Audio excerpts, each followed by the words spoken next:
Hello दोस्तों, आपका अपना YouTube channel CTET success classes में आपका स्वागत है। आज हम लोग जिस महत्वपूर्ण टॉपिक पे चर्चा करेंगे वो है बाल मनोविज्ञान व बाल विकास। बाल मनोविज्ञान व बाल विकास, चाहे यूपी टेट हो, चाहे सी टेट हो, चाहे बिहार टेट हो, किसी भी राज्य की टेट परीक्षा, केंद्रीय विद्यालय की शिक्षक परीक्षा, सबके लिए महत्वपूर्ण है। एक तरह से हम कह सकते हैं कि ये टेट का रामबाण है। इसके साथ ही मैं एक बात और आप लोगों से कहना चाहूँगा कि अगर आपने हमारा चैनल सब्सक्राइब नहीं किया है तो आप सब्सक्राइब कर दें, बेल आइकन दबा दें, जिससे कोई भी सूचना आपके पास सबसे पहले पहुँचे। इसके साथ ही आज हम बाल मनोविज्ञान पे और बाल विकास पे टॉपिक पे चर्चा करेंगे। देखिए, बाल मनोविज्ञान है क्या? तो ये बाल मनोविज्ञान की एक नवीन शाखा है, एक नवीन शाखा है जिसमें बालक के गर्भावस्था से लेकर के परिपक्वता तक का हम अध्ययन करते हैं। जिस दिन बालक माँ के गर्भ में आता है, कैसे परिपक्व होता है, उन सब का अध्ययन हम बाल मनोविज्ञान में करते हैं। बाल मनोविज्ञान ने बालक के जीवन में एक क्रांति ला दी, महत्वपूर्ण परिवर्तन लाया। इसके द्वारा हम ये जानने का प्रयास करते हैं कि इस प्रगतिशील समाज में बालक के स्वभावों, आदतों, रुचियों, अभिवृत्तियों व समस्याओं को समझने का प्रयास करते हैं। बाल मनोविज्ञान ने बालक की समस्याओं को काफ़ी हद तक समझा है और उसका समाधान भी किया है। जहाँ तक बाल मनोविज्ञान की सबसे पहले परिभाषा देने की बात की गई है, वो है, उसमें अमेरिकी मनोवैज्ञानिक बरक का नाम सबसे पहले आता है। बरक ने सबसे पहले बाल मनोविज्ञान की परिभाषा दी। इन्होंने कहा कि बाल मनोविज्ञान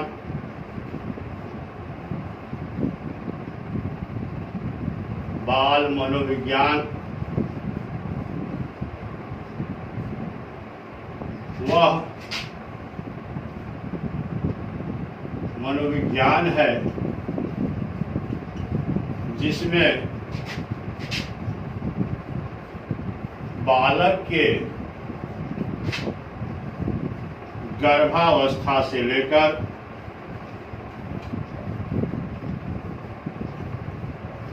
परिपक्वता तक का अध्ययन किया जाता है।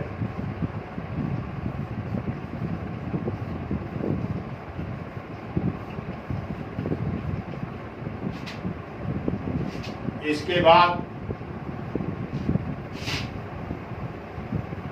दूसरी जो महत्वपूर्ण परिभाषा आती है वो है क्रो एंड क्रो।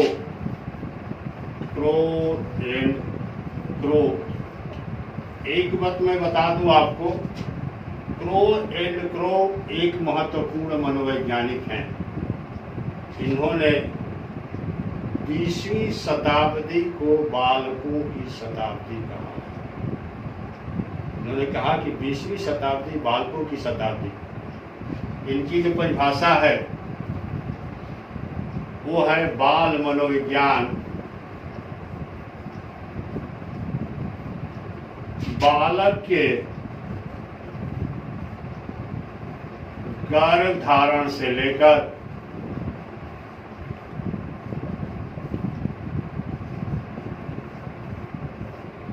किशोरावस्था का अध्ययन है। किशोरावस्था का वैज्ञानिक अध्ययन है। यहाँ पे मैं दो बातों का जिक्र आप लोगों के सामने करना चाहूँगा। अगर परिपक्वता की बात आती है परिभाषा में तो आप समझिए कि वर्ग है।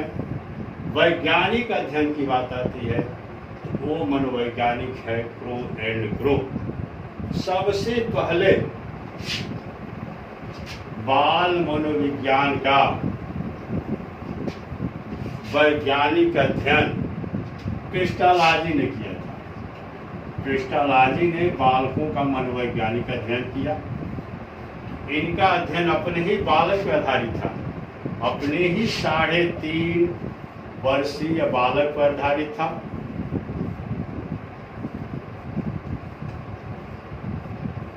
इन्होंने अपनी पुस्तक बेबी बायोग्राफी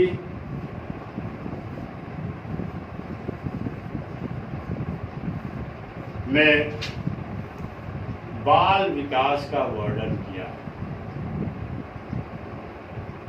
बालकों के विकास के बारे में बताया है। इसके बाद आते हैं स्टेनले हॉल। जिन्होंने अमेरिका में बाल विकास के लिए, बालकों के लिए सबसे बड़ा आंदोलन किया। बालकों के क्रमबद्ध विकास का विवरण प्रस्तुत किया कि बालक का शैशवावस्था में विकास कैसा होगा, बाल्यावस्था में विकास कैसा होगा, किशोरावस्था में विकास कैसा होगा। इसीलिए इनको बाल मनोविज्ञान का हम जनक करते हैं। जैसे आपसे परीक्षा में अगर पूछ लिया जाता है कि बाल मनोविज्ञान के जनक कौन हैं, तो वो हैं अमेरिकी मनोवैज्ञानिक स्टेनले हॉल। जहाँ तक भारत की बात है, अगर आप लोग जानते हैं तो अच्छी बात है, नहीं जानते हैं तो जानना भी जरूरी है। बाय द वे, मान लीजिए कि पूछ ही दिया कि भारत में बाल मनोवैज्ञानिक के जनक कौन हैं, तो एक प्रश्न का महत्वपूर्ण है। एक प्रश्न आपको सीटेट में सफलता दिला सकता है और एक प्रश्न आपको असफलता दिला सकता है, क्योंकि बूंद से तालाब भरता है। इसलिए आपको ध्यान में रखना होगा, अगर आप सीटेट की तैयारी कर रहे हैं तो ध्यान में रखना होगा कि हर टॉपिक का एक क्वेश्चन महत्वपूर्ण है। जहाँ तक भारत में बाल मनोविज्ञान की बात है तो इसमें सबसे बड़ा योगदान गिज्जू भाई बडेका का है। उन्होंने 1930 में यहाँ पे बाल मनोविज्ञान का विकास किया, बालक के विकास का अध्ययन किया। इसलिए इनको भारत में बाल मनोविज्ञान का जनक हम कहते हैं। ये गुजरात के रहने वाले थे। इनका नाम था गिज्जू भाई बडेका। अब हम महत्वपूर्ण टॉपिक पे आते हैं, बाल विकास। आप यूँ समझिए कि बाल मनोविज्ञान और बाल विकास में थोड़ा सा, जैसे बाल मनोविज्ञान में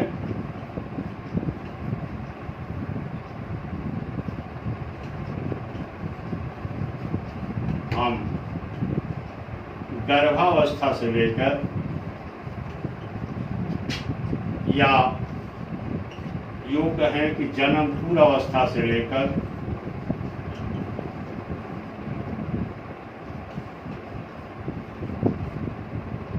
या ये कहें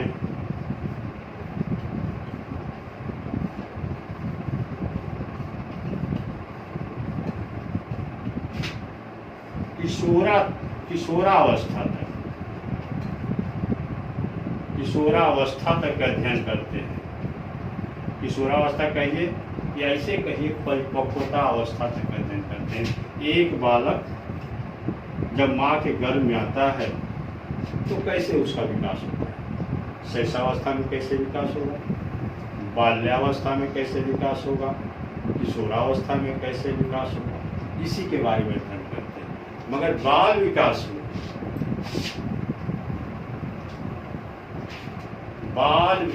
में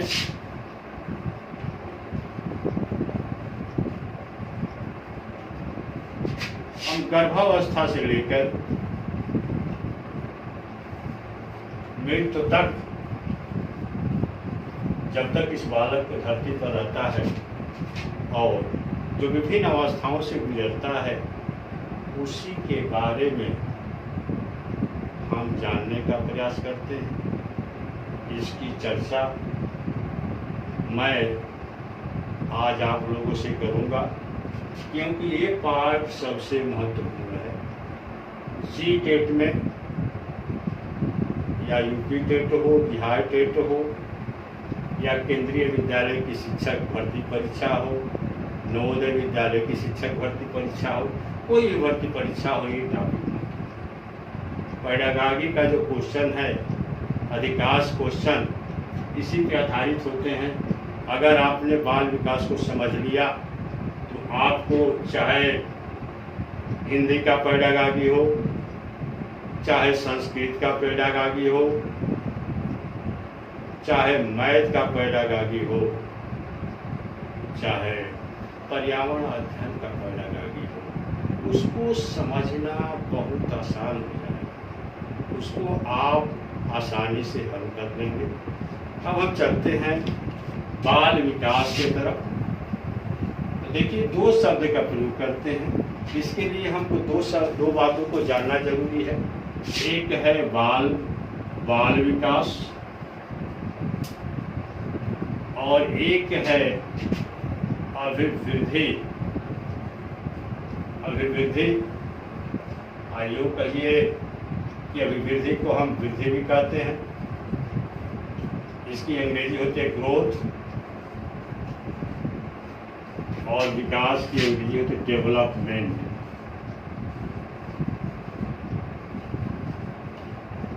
अब यहाँ पे विकास की मैं चर्चा आप लोगों से करूँगा कि विकास है क्या, बालक का विकास कैसे होता है।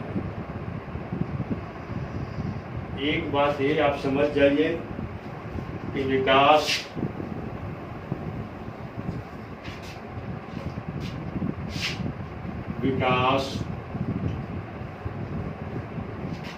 गर्भावस्था से लेकर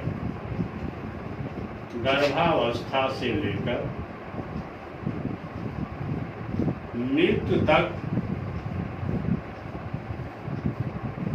आजीवन चलने वाली प्रक्रिया है। यह जब बालक माँ के घर में आ जाता है, उसी दिन से बालक का विकास शुरू हो जाता है, और जब तक इस धरती पर रहता है उसका विकास होता है। विकास के अंतर्गत वह विभिन्न आयामों को प्राप्त करता है, जैसे गर्भावस्था, शैशवावस्था,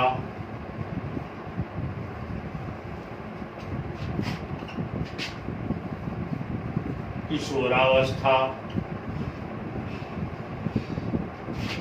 युवावस्था,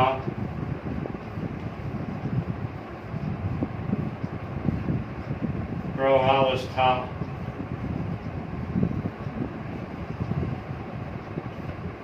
वृद्धावस्था।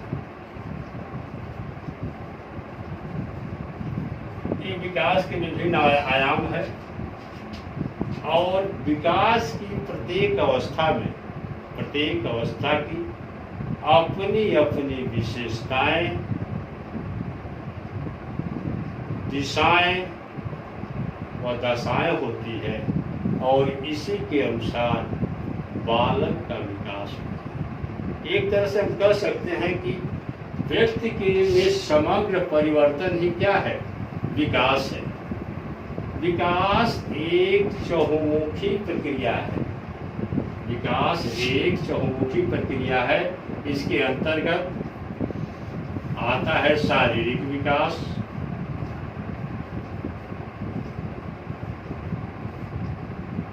मानसिक विकास,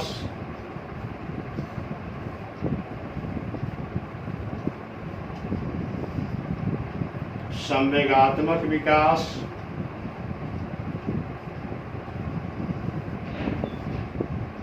और चौथा है सामाजिक विकास। सामाजिक विकास यानी विकास हम यूं कह सकते हैं कि एक श्रृंखलाबद्ध प्रक्रिया है। श्रृंखला के अनुसार होगा। पहले बालक का शारीरिक विकास होगा, फिर मानसिक विकास होगा, फिर संवेगात्मक विकास होगा, फिर सामाजिक विकास होगा। कभी कभी आपको परीक्षा में परेशानियों का सामना करना पड़ता है, क्योंकि अब मानसिक विकास जानते हैं। दूसरा पॉइंट है मानसिक विकास। यहाँ पे दे देता है कभी संज्ञानात्मक विकास, ज्ञानात्मक विकास या बौद्धिक विकास। तो आप यूँ जान लीजिए कि मानसिक विकास को कई नामों से जाना जाता है। इसे हम कहते हैं बौद्धिक विकास। बौद्धिक विकास भी कह सकते हैं, संज्ञानात्मक विकास भी कह सकते हैं,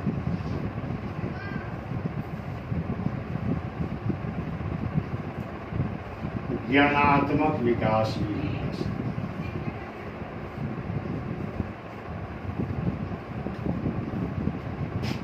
अब आपका महत्वपूर्ण टॉपिक एक पे हम चर्चा करना आप लोगों से के साथ मैं चाहता हूँ, वो है अभिवृद्धि। अभिवृद्धि कहिए या वृद्धि कहिए, या तो वृद्धि कहिए या वृद्धि कहिए, दोनों एक ही बात है। वृद्धि को ही हम मनोविज्ञान में अभिवृद्धि के नाम से जानते हैं। वृद्धि को ही हम मनोविज्ञान में अभिवृद्धि के नाम से जानते हैं। जो समझिए कि विकास एक प्रक्रिया है। प्रक्रिया है तो अभिवृद्धि है। अभिवृद्धि परिणाम है। अभिवृद्धि परिणाम है। अभिवृद्धि को हम देख सकते हैं, माप सकते हैं, अनुमान लगा सकते हैं। जैसे बालक की लंबाई बढ़ रही है, भार बढ़ रहा है, ऊंचाई बढ़ रही है, तो इसे हम अभिवृद्धि के नाम से जानते हैं। इसको मापा जा सकता है, तोला जा सकता है। सपोज कीजिए कि एक बालक का जब जन्म होता है तो उसका वेट 6 से 7 पाउंड होता है। उसकी लंबाई 1.5 फीट होती है या 18 इंच होती है। मगर जैसे जैसे समय बीतता है उसकी लंबाई में वृद्धि होती है, भार में वृद्धि होती है। उसे हम देख सकते हैं, माप सकते हैं। विकास को न देखा जा सकता है न मापा जा सकता है। इसकी व्याख्या हम यहाँ पे करेंगे 2 बातों को लेकर के। एक समझ जाइए, इधर हो गया वृद्धि या अभिवृद्धि,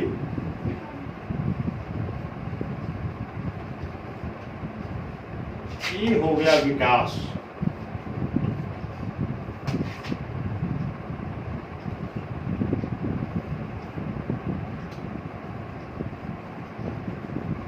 गर्भावस्था से लेकर के परिपक्वता तक।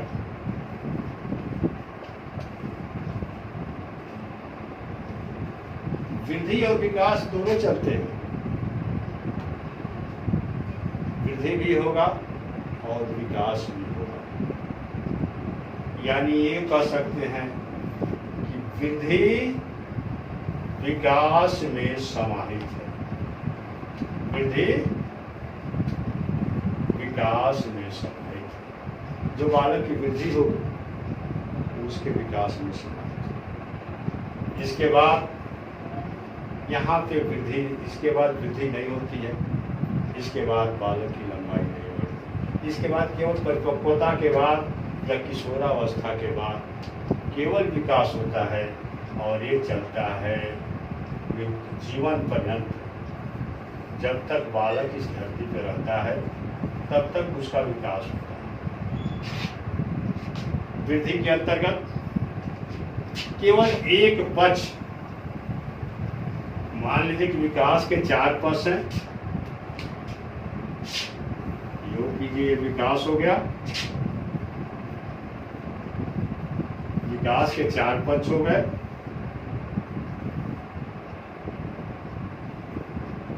शारीरिक, मानसिक,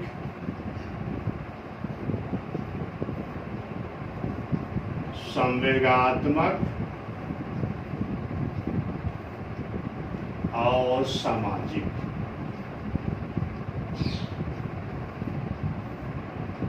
यहाँ पे देखिए, ये हो गया वृद्धि। वृद्धि केवल एक पक्ष को दर्शाता है, बालक के केवल शारीरिक पक्ष को दर्शाता है। मगर जो विकास है वो शारीरिक, मानसिक, संवेगात्मक और सामाजिक, यानी वृद्धि विकास में ही समाहित है। वृद्धि को माप सकते हैं, तोल सकते हैं, संख्याओं में बता सकते हैं। तो इसीलिए वृद्धि परिमाणात्मक है,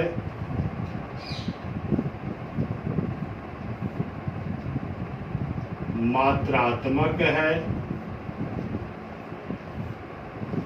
संख्यात्मक है।